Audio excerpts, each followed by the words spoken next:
49 ಕೋಟಿಯ 10 ಲಕ್ಷ ಜನ ಸೋಷಿಯಲ್ ಮೀಡಿಯಾವನ್ನು ನೋಡ್ತಾರೆ. ಸೋಷಿಯಲ್ ಮೀಡಿಯಾ ಅಂದರೆ ಯೂಟ್ಯೂಬು, ಫೇಸ್ಬುಕ್ಕು, ಇನ್ಸ್ಟಾಗ್ರಾಮು, ಟ್ವಿಟ್ಟರು, ಬೇರೆ ಬೇರೆ ಆಯಾಮದಲ್ಲಿರುತ್ತೆ. ಸೋಷಿಯಲ್ ಮೀಡಿಯಾದಲ್ಲಿ ಬಹಳಷ್ಟು ಒಳ್ಳೆಯ ವಿಚಾರಗಳಿದೆ. ಅನೇಕರು ಬಹಳ ಒಳ್ಳೊಳ್ಳೆ ವಿಚಾರಗಳನ್ನು ಅಧ್ಯಯನ ಮಾಡ್ತಾರೆ, ಪ್ರವಾಸ ಮಾಡ್ತಾರೆ, ಒಳ್ಳೊಳ್ಳೆ ವಿಚಾರಗಳನ್ನ ಯೂಟ್ಯೂಬಲ್ಲಿ ತೋರಿಸ್ತಾರೆ. ಅಂತಹ ಸಂಪನ್ಮೂಲ ವ್ಯಕ್ತಿಗಳು ಬಹಳ ಕೊಡುಗೆ ನೀಡಿದರೆ ಅವರಿಗೆಲ್ಲರಿಗೂ ನಾನು ಗೌರವಯುತವಾದ ಅಭಿನಂದನೆ ಸಲ್ಲಿಸ್ತೇನೆ. ಆದರೆ ಆ ಸಂಖ್ಯೆ ಬಹಳ ಕಡಿಮೆ. ಇವತ್ತು ಸೋಷಿಯಲ್ ಮೀಡಿಯಾದಲ್ಲಿ ಬಹುತೇಕ ಇರ್ತಕ್ಕಂಥ ವಿಚಾರಗಳು ಇವತ್ತು ಯಾವ ರೀತಿಯಲ್ಲಿ ಆಗುತ್ತಂದರೆ, ಯುವಜನತೆಯನ್ನು ಒಂದು ಸಂಸ್ಕಾರದಿಂದ ವಿಮುಖಗೊಳಿಸಿ ಅವ್ರನ್ನ ಋಣಾತ್ಮಕವಾಗಿ ಕೊಂಡೊಯ್ಯತಕ್ಕಂಥ ವಿಚಾರ ವಿಧಿ ಅನ್ನುವಂಥದ್ದನ್ನ ಇವತ್ತು ಬಹಳ ಅಕಾಡೆಮಿಷಿಯನ್ಸು, ಬಹಳ ತಜ್ಞರು, ಚಿಂತಕರು ಅದರ ಬಗ್ಗೆ ದೀರ್ಘ ಚಿಂತನೆಯನ್ನು ಮಾಡ್ತಾ ಇದ್ದಾರೆ. ಇವತ್ತು ಆ ಎದುರುಗಡೆ ಹಾಕಿರ್ತಕ್ಕಂಥ ಆ ಒಂದು ಮಾಲೆಯನ್ನು ನೀವು ನೋಡಿದರೆ ಸೀರಿಯಲ್ ಸೆಟ್ಟನ್ನು ನಾವು ಬೇರೆ ಕಡೆ ನೋಡ್ತೇವೆ. ಆ ಅಡಿಕೆಯ ಏನು ಕೊನೆಯಲ್ಲಿದೆ ಅಲ್ಲಿ ಲೈಟ್ ಉರಿತಾ ಇರುತ್ತೆ. ಆದರೆ ಅಲ್ಲಿ ಯಾವ ಸಾತ್ವಿಕತೆ ನಿರ್ಮಾಣ ಆಗೋದಿಲ್ಲ, ಒಂದು ಒಳ್ಳೆಯ ಮನಸ್ಸು ಅಥವಾ ಮನಸ್ಸುಗಳ ಕೂಡುವಿಕೆ ನಿರ್ಮಾಣ ಆಗೋದಿಲ್ಲ. ಆದರೆ ಇವತ್ತಿನ ವಾತಾವರಣದಲ್ಲಿ ಎಷ್ಟು ಒಳ್ಳೆಯ ವಾತಾವರಣ ಇದೆ ಅಂದರೆ, ಬಹುಶಃ ಇಂತಹ ಪರಂಪರೆಗಳು ಉಳಿದ್ರೆ ಮಾತ್ರ ಭಾರತ ದೇಶನೂ ಉಳಿಯುತ್ತೆ, ಧರ್ಮನೂ ಉಳಿಯುತ್ತೆ, ಧರ್ಮ ಚಿಂತನೆನೂ ಉಳಿಯುತ್ತೆ. ಈ ಧರ್ಮ ಚಿಂತನೆಗಳು ಅಥವಾ ಈ ಒಂದು ಸಂಸ್ಕಾರಗಳು ಭಾಷಣದಿಂದ ಖಂಡಿತ ಆಗೋದಿಲ್ಲ. ಅವುಗಳನ್ನ ಅನುಷ್ಠಾನ ಮಾಡಬೇಕು. ಅನುಷ್ಠಾನ ಮಾಡಲಿಕ್ಕೆ ಸಮಾಜ ನಿರ್ಮಾಣ ಮಾಡಬೇಕು. ಈ ಸಂಸ್ಕಾರಗಳನ್ನು ಖಂಡಿತವಾಗಿಯೂ ಪೋಷಕರು ಕೊಡಬೇಕು. ಮನೆಯಲ್ಲಿ ಪೋಷಕರು ಕೊಡಲಿಲ್ಲ ಅಂದರೆ ಕೊನೆ ಪಕ್ಷ ಸಮಾಜ ಅದನ್ನು ಟೇಕ್ ಕೇರ್ ಮಾಡಬೇಕು. ಅಂದರೆ ಸಮಾಜ ಅದನ್ನು ರಕ್ಷಣೆ ಮಾಡಬೇಕು. ಬಹಳ ಮುಖ್ಯವಾಗಿ ಗುರು ಹಿರಿಯರ ಪಾತ್ರ ಅದರಲ್ಲಿರುತ್ತೆ, ಸಮಾಜದ ಪಾತ್ರ ಇರುತ್ತೆ. ಆದರೆ ಇವತ್ತಿನ ಪರಿಸ್ಥಿತಿಯಲ್ಲಿ, ಇವತ್ತಿನ ಆಧುನಿಕ ಬದುಕಿನ ಪೈಪೋಟಿ ಶೈಲಿಯಲ್ಲಿ ಪೋಷಕರು ಕೂಡ ವಿಮುಖರಾಗ್ತಾ ಇದ್ದಾರೆ. ಮಕ್ಕಳಿಗೆ ಸಂಸ್ಕಾರ ಕೊಡುವುದರಿಂದ ವಿಮುಖರಾಗಿ ಅವರ ಮುಂದಿನ ಜೀವನಕ್ಕೆ, ಅವರ ಒಂದು ಜೀವನದ ಗಳಿಕೆಗಾಗಿ ಬಹಳ ಪ್ರಾಮುಖ್ಯತೆಯನ್ನು ಕೊಡೋದ್ರ ಮೂಲಕ ಮಾರ್ಕ್ಸ್ಗಳಿಗೆ, ಅಂಕಗಳಿಗೆ ಹೆಚ್ಚು ಪ್ರಾಮುಖ್ಯತೆಯನ್ನು ಕೊಡ್ತಾರೆ ಹೊರತು ಸಂಸ್ಕಾರಗಳಿಗೆ, ಮೌಲ್ಯಗಳಿಗೆ ಪ್ರಾಮುಖ್ಯತೆ ಕೊಡೋದಿಲ್ಲ.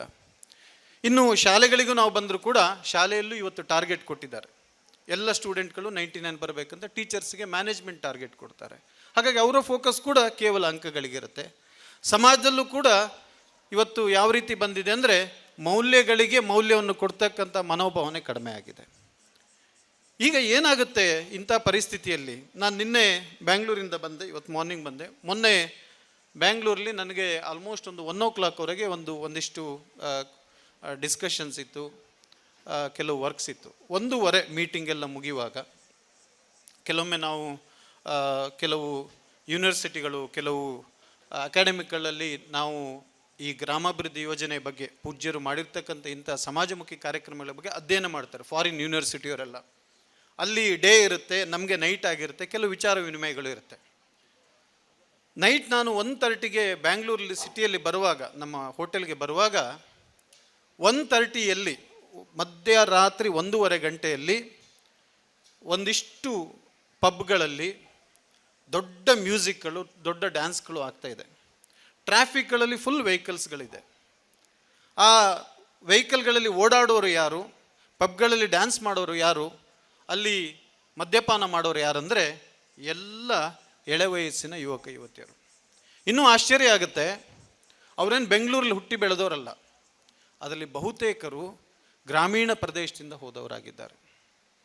ಗ್ರಾಮೀಣ ಪ್ರದೇಶದಿಂದ ಹೋಗಿ ಕೆಲವು ತಿಂಗಳುಗಳಲ್ಲಿ ಅಲ್ಲಿಯ ಸಂಸ್ಕಾರಕ್ಕೆ ಹೋಗ್ಕೊಳ್ತಾರೆ.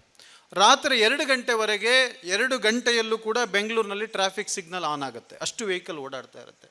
ಕೆಲಸಕ್ಕಾಗಿ ಅಲ್ಲ, ಈ ರೀತಿಯ ಮೋಜಿನ ಜೀವನಕ್ಕಾಗಿ. ಇವತ್ತು ಜ್ಯೋತಿಯನ್ನು ಬೆಳೆಸುವಾಗ ಬಹುಶಃ ನಮ್ಮ ನಿರೂಪಕರು ಹೇಳಿದರು, ಈ ಒಂದು ಪಂಚಭೂತಗಳು ಧರ್ಮದ ಪ್ರತೀಕವಾಗಿ. ಇವತ್ತು ನಾವಿಲ್ಲಿ ಜ್ಯೋತಿಯನ್ನು ಬೆಳಗಿಸ್ತೇವೆ, ಆದರೆ ಇನ್ನೊಂದು ಕಡೆ ಅದೇ ಅಗ್ನಿಯನ್ನು ಫೈರ್ ಕ್ಯಾಂಪ್ ಮಾಡ್ತಾರೆ. ಕಟ್ಟಿಗೆಯನ್ನು ಮಾಡಿಕೊಂಡು ಫೈರನ್ನು ಹಾಕಿ ಮದ್ಯಪಾನವನ್ನು ಮಾಡಿ ಮೋಜು ಮಾಡ್ತಾರೆ.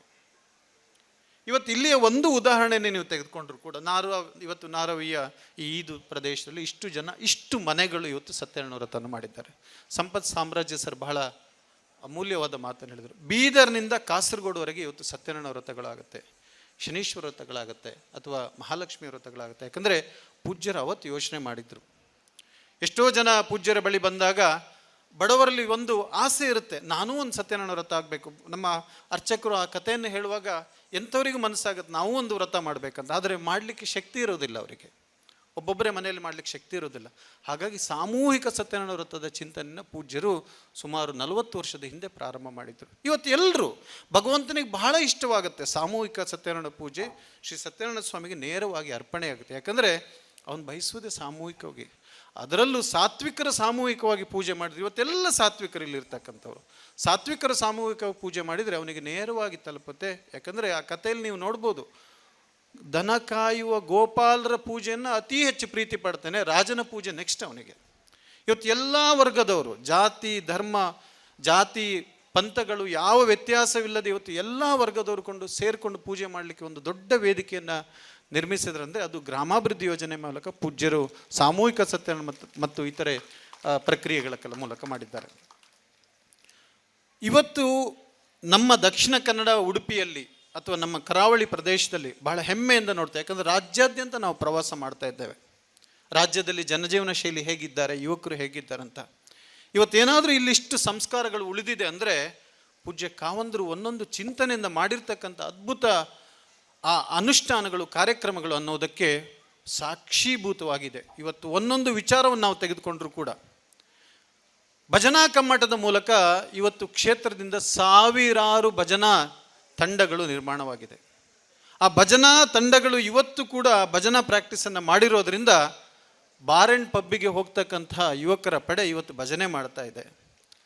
ಮಧ್ಯವರ್ಜನ ಶಿಬಿರ ಅನ್ನೋ ಒಂದು ಅದ್ಭುತವಾದ ಕಾರ್ಯಕ್ರಮ ಪೂಜ್ಯರು ಮಾಡಿದರು. ಪೂಜ್ಯರ ವಿರುದ್ಧ ಹೋರಾಟ ಆಯ್ತು ಅವಾಗ. ಯಾರು ಮದ್ಯ ಬೇಕು ಅಂತ ಮಾಡಿಸೋರು ಯಾರು? ಬಾರ್ ಆ್ಯಂಡ್ ರೆಸ್ಟೋರೆಂಟ್ನ ಮಾಲೀಕರು. ಯಾಕಂದ್ರೆ ಒಂದೊಂದರ ಹಿಂದೆ ಒಂದೊಂದು ದೊಡ್ಡ ಒಂದು ಸಮೂಹ ಇರುತ್ತೆ. ಒಳ್ಳೆಯದನ್ನು ಮಾಡಲಿಕ್ಕೆ ತಡೆ ಮಾಡಲಿಕ್ಕೆ ಒಂದು ದೊಡ್ಡ ಸಮೂಹ ಇರುತ್ತೆ. ಅದರಲ್ಲಿ ಕೆಟ್ಟ ರಾಷ್ಟ್ರದ್ರೋಹಿ ಚಿಂತನೆಗಳಿರ್ತಕ್ಕಂಥ ಕೆಲವೊಂದು ಸಮೂಹಗಳು ಇರುತ್ತೆ. ಮಧ್ಯವರ್ಜನ ಶಿಬಿರದ ಮೂಲಕ ಇವತ್ತು 1,30,000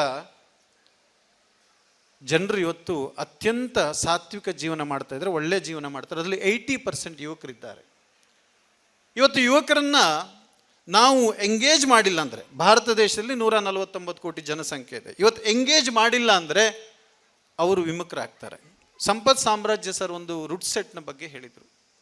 ಆ ರೂಟ್ ಸೆಟ್ನ ಒಂದು ಕಲ್ಪನೆ ಅವರಿಗೆ ಉದ್ಯೋಗದ ತರಬೇತಿ ಕೊಡ್ತಕ್ಕಂಥ ದೀರ್ಘಕಾಲಿಕ ಕೆಲವು ತರಬೇತಿಗಳು 1 ತಿಂಗಳು ಇರುತ್ತೆ, ಉಚಿತವಾಗಿ, ಎಲ್ಲವೂ ಉಚಿತ, ಊಟ ತಿಂಡಿ ಎಲ್ಲವನ್ನೂ ಕೊಡ್ತಾರೆ. ಪೂಜ್ಯರ ಆ ಕಾನ್ಸೆಪ್ಟನ್ನು ದೇಶಾದ್ಯಂತ ಹಬ್ಬಿಸಬೇಕು ಅಂತೇಳಿ ಕೇಂದ್ರ ಸರ್ಕಾರ ಬಂದು ಆ ಮಾಡೆಲನ್ನು ತೆಗೆದುಕೊಂಡು ಇವತ್ತು ಪೂಜ್ಯರು ರಾಷ್ಟ್ರಾಧ್ಯಕ್ಷರಾಗಿದ್ದಾರೆ. ಈ ಒಂದು ಕಲ್ಪನೆಯಿಂದ ಇವತ್ತು 42 ಲಕ್ಷ ಯುವಕರು ಉದ್ಯೋಗನ ಮಾಡ್ತಾ ಇದ್ದಾರೆ ದೇಶಾದ್ಯಂತ. ಎಷ್ಟು? 42 ಲಕ್ಷ ಯುವಕರು ರೂಟ್ ಸೆಟ್ಟಿಗೆ ಬಂದು ಆರ್ಸೆಟ್ಟಿಗೆ ಬಂದು ತರಬೇತಿ ಪಡ್ಕೊಂಡು, ತರಬೇತಿ ಅಷ್ಟೇ ಅಲ್ಲ, ಬ್ಯಾಂಕ್ಗಳಿಗಿಂತ ಇಮಿಡಿಯೇಟ್ ಅವರಿಗೆ ಆರ್ಥಿಕ ಜೋಡಣೆ ಕೂಡ ಆಗುತ್ತೆ, ಸಾಲ ಸೌಲಭ್ಯನೂ ಸಿಗುತ್ತೆ. 42 ಲಕ್ಷ ಯುವಕ ಯುವತಿಯರು ಸ್ವಉದ್ಯೋಗ ಪ್ರಾರಂಭ ಮಾಡಿದರೆ ಅವರು ಮತ್ತೆ 3-4 ಜನರಿಗೆ ಪುನಃ ಕೆಲಸವನ್ನು ಕೊಟ್ಟಿದ್ದಾರೆ. ಒಂದು ಸಂಸ್ಥೆ ಅಥವಾ ಒಂದು ಅಂಗಡಿ ಮತ್ತೊಂದು ಏನೋ ನಡೆಸಲಿಕ್ಕೆ ಮತ್ತೆ 3-4 ಜನರಿಗೆ ಅವರು ಕೆಲಸವನ್ನು ಕೊಟ್ಟಿದ್ದಾರೆ. ಒಟ್ಟು 2 ಕೋಟಿ ಯುವಕ ಯುವತಿಯರಿಗೆ ಒಂದು ಚಿಂತನೆಯಿಂದ ಉದ್ಯೋಗ ಸೃಷ್ಟಿಸಿದ್ದಾರೆ. ನೀವು ಯಾವುದೇ ಕಾರ್ಯಕ್ರಮ ತೆಗೆದುಕೊಳ್ಳಿ, ಇವತ್ತು ಆ ಒಂದು ಸಮಾಜದಲ್ಲಿ ನಡೀತಕ್ಕಂಥ ವ್ಯವಸ್ಥೆಗಳನ್ನು ಕಾರ್ಯಕ್ರಮಗಳ ಮೂಲಕ ನಾವು ಒಂದು ಸರಿದಾರಿಗೆ ತರ್ಬೋದು, ಇಲ್ಲ ಒಂದು ಸಂಸ್ಕೃತಿಯ ಮೂಲಕ ನಾವು ಅದನ್ನು ಸರಿದಾರಿಗೆ ತರ್ಬೋದು, ಇಲ್ಲಾಂದರೆ ಆಚರಣೆಯ ಮೂಲಕ ಸರಿದಾರಿಗೆ ತರ್ಬೋದು. ಇಲ್ಲ ಅಂದರೆ ಆ ವಿಮುಖತೆ ಅನ್ನೋದು, ಯಾಕಂದರೆ ಕಾಮನ್ ಹ್ಯೂಮನ್ ಟೆಂಡೆನ್ಸಿ. ಇವತ್ತು ನಾನು ಕೆಲವೊಂದು ಸ್ಟ್ಯಾಟಿಸ್ಟಿಕ್ಸ್ ನೋಡುವಾಗ ಬಹಳ ಆಶ್ಚರ್ಯ ಆಗುತ್ತೆ ನಿಮಗೆ. AI ಬಗ್ಗೆ ಸಂಪತ್ ಸಾಮ್ರಾಜ್ಯ ಸರ್ ಮಾತಾಡಿದರು. ಇವತ್ತಿನ ಆಧುನಿಕ ಜೀವನ ಶೈಲಿಯಲ್ಲಿ ಯಾವ ರೀತಿಯ ನಮ್ಮ ಸಂಸ್ಕೃತಿಗಳು ಬದಲಾಗ್ತಿದೆ, ಇದಕ್ಕೆ ಕಾರಣ ಏನು ಅನ್ನೋದನ್ನು ಕೆಲವರು ಅದರ ಬಗ್ಗೆ ಅನೇಕ ವೇದಿಕೆಗಳಲ್ಲೂ ಕೂಡ ಇವತ್ತು ದೊಡ್ಡ ವಿಚಾರ ಆಗ್ತಿದೆ. ಇವತ್ತು ಸೋಷಿಯಲ್ ಮೀಡಿಯಾ, ಎಲ್ಲರೂ ಮಾತಾಡ್ತಾರೆ ಸೋಷಿಯಲ್ ಮೀಡಿಯಾ. ಇವತ್ತು ಸೋಷಿಯಲ್ ಮೀಡಿಯಾದ ಯೂಸರ್ ಸಂಖ್ಯೆ ಡಿಜಿಟಲ್ ಇಂಡಿಯಾ ಅದರಿಂದ ರಿವೀಲ್ ಮಾಡಿದ್ದಾರೆ.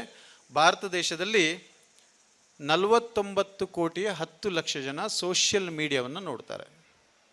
ಸೋಷಿಯಲ್ ಮೀಡಿಯಾ ಅಂದರೆ ಯೂಟ್ಯೂಬು, ಫೇಸ್ಬುಕ್ಕು, ಇನ್ಸ್ಟಾಗ್ರಾಮು, ಟ್ವಿಟ್ಟರು, ಬೇರೆ ಬೇರೆ ಆಯಾಮದಲ್ಲಿರುತ್ತೆ. ಸೋಷಿಯಲ್ ಮೀಡಿಯಾದಲ್ಲಿ ಬಹಳಷ್ಟು ಒಳ್ಳೆಯ ವಿಚಾರಗಳಿದೆ. ಅನೇಕರು ಬಹಳ ಒಳ್ಳೊಳ್ಳೆ ವಿಚಾರಗಳನ್ನು ಅಧ್ಯಯನ ಮಾಡ್ತಾರೆ, ಪ್ರವಾಸ ಮಾಡ್ತಾರೆ, ಒಳ್ಳೊಳ್ಳೆ ವಿಚಾರಗಳನ್ನ ಯೂಟ್ಯೂಬಲ್ಲಿ ತೋರಿಸ್ತಾರೆ.